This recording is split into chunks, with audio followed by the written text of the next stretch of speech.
इसरो ने फिर रचा इतिहास। श्रीहरिकोटा के सतीश धवन अंतरिक्ष केंद्र से सिंगापुर के उपग्रह DSR को 6 अन्य उपग्रहों के साथ लॉन्च किया। PSLV C56 के जरिए उपग्रह को किया गया लॉन्च। PSLV की 98वीं उड़ान थी।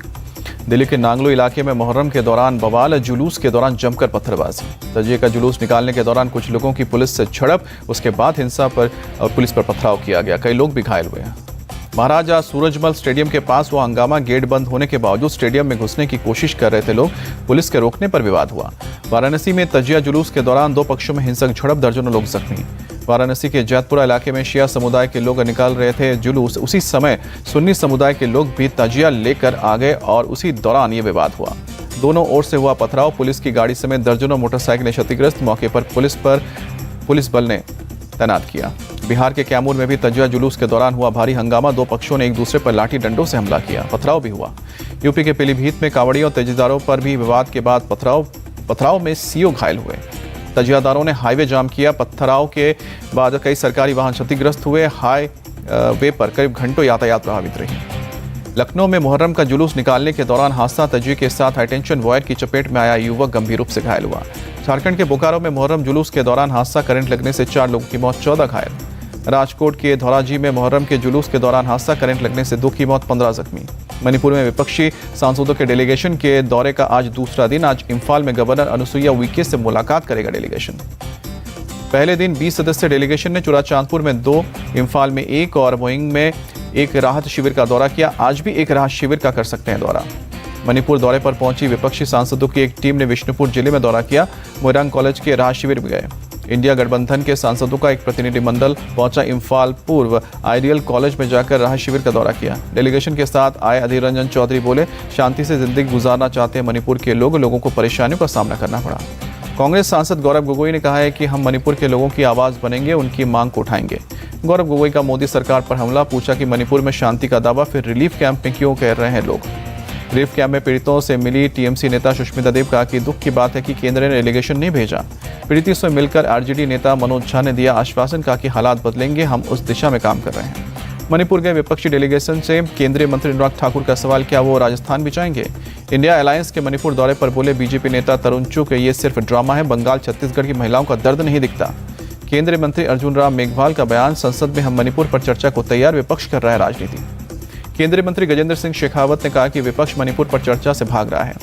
इंडिया गठबंधन के सांसदों के मणिपुर दौरे पर बोले सुशील मोदी, विपक्ष को कहीं भी जाने का अधिकार है, लेकिन संसद सत्र चल रहा है, सरकार बहस को तैयार। इंडिया अलायंस के लोग मणिपुर में पॉलिटिकल टूरिज्म पर हैं। बीजेपी नेता मनोज तिवारी का बयान। बीजेपी पर भड़की टीएमसी नेता शशि पांचा, उनके नेता बंगाल के दौरे पर जाएंगे लेकिन मणिपुर नहीं जाएंगे।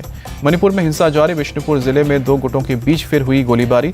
इलाके में बड़ी संख्या में सुरक्षा बल तैनात। मणिपुर निर्वस्त्र परेड के मामले में सीबीआई ने जांच शुरू की। मणिपुर पुलिस की एफआईआर को किया टेक ओवर। मणिपुर हिंसा पर बोले कांग्रेस महासचिव तारिक अनवर। कहा कि वहां का दर छत्तीसगढ़ और पश्चिम बंगाल से बढ़ा। इंडिया टीवी सीएनएक्स सर्वे की ओपिनियन पोल में सामने आया देश का मिजाज। लगातार तीसरी बार प्रधानमंत्री बनेंगे नरेंद्र मोदी। 318 सीट जीतकर सत्ता में वापस आएगा एनडीए। इंडिया अलायंस को 175 सीटें। लगातार तीसरे चुनाव में 100 सीटों के नीचे रहेगी कांग्रेस। 66 सीटें जीतने का अनुमान। यूपी में मोदी और योगी की जोड़ी की सबसे उपयोगी, अकेली 70 सीटों पर जीत हासिल कर सकती है बीजेपी। पश्चिम बंगाल में ममता की स्थिति मजबूत, 29 सीटें जीत सकती है तृणमूल कांग्रेस। बीजेपी को 6 सीटों के नुकसान का अनुमान। महाराष्ट्र में कांटे की टक्कर, एनडीए और इंडिया दोनों को 24-24 सीटें मिलने का अनुमान। दक्षिण के 5 राज्यों में बीजेपी के लिए अभी भी मुश्किल। आंध्र प्रदेश में खाता खुलने की संभावना नहीं। कर्नाटक में बीजेपी को मिल सकती है 20 सीटें। पिछले चुनाव से 5 सीटों का नुकसान। आज मध्य प्रदेश के इंदौर जाएंगे गृह मंत्री अमित शाह। बीजेपी नेता और कार्यकर्ताओं से बैठक करेंगे। 18 दिन के अंदर तीसरी बार मध्य प्रदेश पहुंच रहे अमित शाह। मौजूदा राजनीतिक हालात पर चर्चा के अलावा फीडबैक रिपोर्ट तैयार करेंगे। इंदौर में बूथ कार्यकर्ताओं के सम्मेलन को भी संबोधित करेंगे अमित शाह। भगवान परशुराम की जन्मस्थली जानापाव भी जाएंगे। एमपी के पूर्व सीएम कमलनाथ भी आज इंदौर पहुंचेंगे। आदिवासी युवा महापंचायत कार्यक्रम में शिरकत करेंगे। महिला कांग्रेस के कार्यकर्ता भी शामिल होंगे। कमलनाथ महारुद्राभिषेक कार्यक्रम में मौजूद रहेंगे। केंद्रीय मंत्री ज्योतिरादित्य सिंधिया कमलनाथ पर साधा निशाना। कहा कि उनकी 15 महीने की सरकार में जनता दुखी हो गई थी। बीजेपी की राष्ट्रीय टीम का ऐलान। वसुंधरा राजे, रमन सिंह, रघुबर दास समेत 13 वरिष्ठ नेताओं को राष्ट्रीय उपाध्यक्ष बनाया गया। नड्डा की टीम में होंगे 8 राष्ट्रीय महामंत्री। कैलाश विजयवर्गीय, सुनील बंसल, बंडी संजय को मिली है जगह। राष्ट्रीय महामंत्री के रूप में संगठन का काम देखेंगे बीएल संतोष। राजेश अग्रवाल बनाए गए पार्टी के कोषाध्यक्ष। शुभेंदु अधिकारी का हमला। बोले कि इंडिया नाम से कोई मतलब नहीं है, ये कुछ परिवारवादी और भ्रष्ट लोगों का है समूह। बीजेपी के सीनियर नेता मुरली मनोहर जोशी से मिले पीएम मोदी, ट्वीट कर कहा कि उनसे मार्गदर्शन और आशीर्वाद मिला। आज फिर मन की बात कार्यक्रम के जरिए देश के लोगों से मुखातिब होंगे पीएम मोदी। सुबह 11 बजे होगा प्रसारण। आज कार्यक्रम का 103वां एपिसोड। पीएम मोदी ने शनिवार को किया अखिल भारतीय शिक्षा सम्मेलन का उद्घाटन। केंद्रीय शिक्षा मंत्री धर्मेंद्र प्रधान भी शामिल हुए। दिल्ली के प्रगति मैदान में आयोजित कार्यक्रम में पीएम ने बढ़ाया छात्रों का हौसला, छोटे बच्चों की कलाकृतियां भी देखी। सम्मेलन में बोले पीएम मोदी, शिक्षा से ही बदलती है देश की तकदीर, देश के लक्ष्य को पाने की शिक्षा अहम भूमिका। पीएम मोदी बोले, हमने अपनी भाषा को पिछड़ेपन के तौर पर पेश किया। मैं यूएन में भी भारत की भाषा बोलता हूँ। भाषा पर राजनीति करने वालों को पीएम मोदी की दो टूक, नई शिक्षा नीति से उनकी नफरत की दुकान बंद होगी।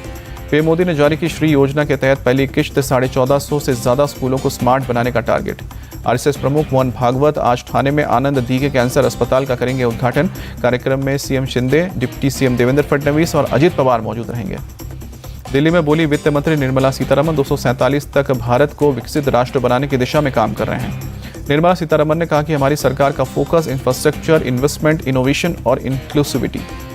वायुसेना चीफ वी.आर. चौधरी ने फॉरवर्ड फाइट बेस का किया दौरा, जवानों की तैयारियों का जायजा लिया।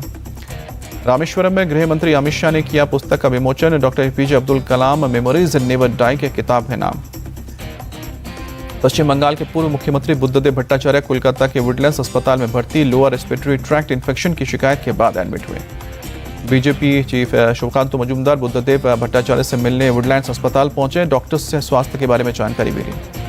केंद्रीय मंत्री अनुराग ठाकुर ने बुद्धदेव भट्टाचार्य के अच्छे स्वास्थ्य की कामना की। बोले कि ईश्वर से प्रार्थना करता हूं कि वो जल्द स्वस्थ हों।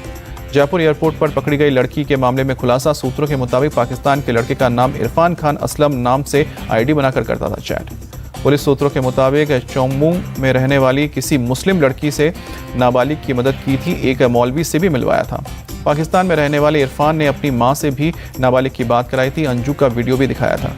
कुश्ती संघ के चुनाव में नामांकन से पहले ब्रजभूषण सिंह ने बुलाई बैठक। नामांकन दाखिल करने की आखिरी तारीख 31 जुलाई, 12 अगस्त को चुनाव। पुणे संदिग्ध आतंकी केस में एटीएस ने एक और शख्स को किया गिरफ्तार। फरार आरोपी को करता था फंडिंग। नोएडा में केरल के गवर्नर की सुरक्षा में बड़ी चूक, काफिले में घुसी गाड़ी। मामले में यूपी पुलिस ने 2 आरोपियों को गिरफ्तार किया। सेक्टर 77 में कार्यक्रम में आए थे गवर्नर। असम के मुख्यमंत्री हिमंत बिस्वा शर्मा का बयान, महिलाओं और बच्चों के खिलाफ अपराध के मामले में असम की पहचान सबसे खराब राज्य के रूप में की गई है, लेकिन पिछले 2 साल में हमने बेहतर प्रदर्शन किया है। मुंबई के दादर में सेना भवन के बाहर कांग्रेस का प्रदर्शन। संभाजी भिड़े के महात्मा गांधी पर दी आपत्तिजनक टिप्पणी से नाराजगी। मुंबई और ठाणे समेत महाराष्ट्र के कई हिस्सों में आज भी भारी बारिश का अलर्ट। पालघर, सिंधुदुर्ग में मूसलाधार बारिश होगी। मुंबई में हाई टाइड का खतरा। Gateway of India, Nariman point, marine drive पर मुंबई पुलिस की पेट्रोलिंग, लोगों को समुद्र किनारे से जाने से रोका। भंडारा के गोसी खुर्द डैम के सभी 33 दरवाजे खोले गए। चंद्रपुर और गढ़चिरौली के कई इलाकों के डूबने का खतरा। महाराष्ट्र के चंद्रपुर में इरई डैम से पानी छोड़ा गया। रिहायशी इलाकों में बाढ़ जैसे हालात बने। चंद्रपुर में एसडीआरएफ का रेस्क्यू ऑपरेशन। पठानपुरा इलाके में लोगों को सुरक्षित निकाला गया। 5 दिनों से पानी में डूबा है कोल्हापुर का दत्ता मंदिर। सड़क पर पिंडदान और पूजा पाठ करने को मजबूर लोग। देवेंद्र फडणवीस का बयान, महाराष्ट्र में बाढ़ की स्थिति नियंत्रण में। शाजापुरा में मूसलाधार बारिश से नदियां उफान पर। कई गाँव में बरसाती नाले में उफान पर। राजस्थान के दाता रामगढ़ में भारी बारिश, घरों में भरा पानी। ट्रैफिक भी बुरी तरह से प्रभावित।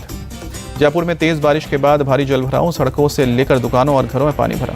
तेलंगाना के भद्राचलम में खतरे के निशान से ऊपर बह रही है गोदावरी। सभी जिला अधिकारी हाई अलर्ट पर। रायपुर के बाहरी इलाके में मुजगाहन में बाढ़ जैसे हालात। भारी बारिश के कारण लोगों की परेशानी बढ़ी।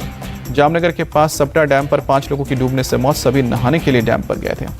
हिमाचल प्रदेश के किन्नौर में भारी बारिश। NH5 पर किन्नौर के एंट्री पॉइंट पर रास्ता बंद।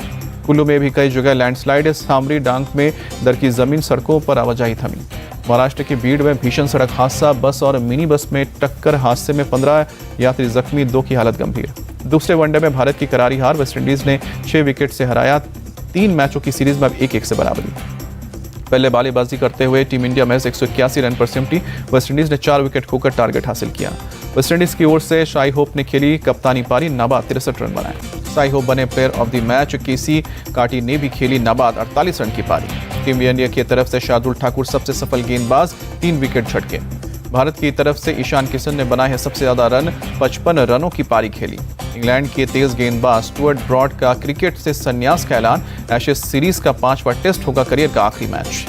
जापान ओपन बैडमिंटन के मेंस सिंगल्स मुकाबले में भारत का सफर हुआ खत्म। सेमीफाइनल में हारे लक्ष्य सेन।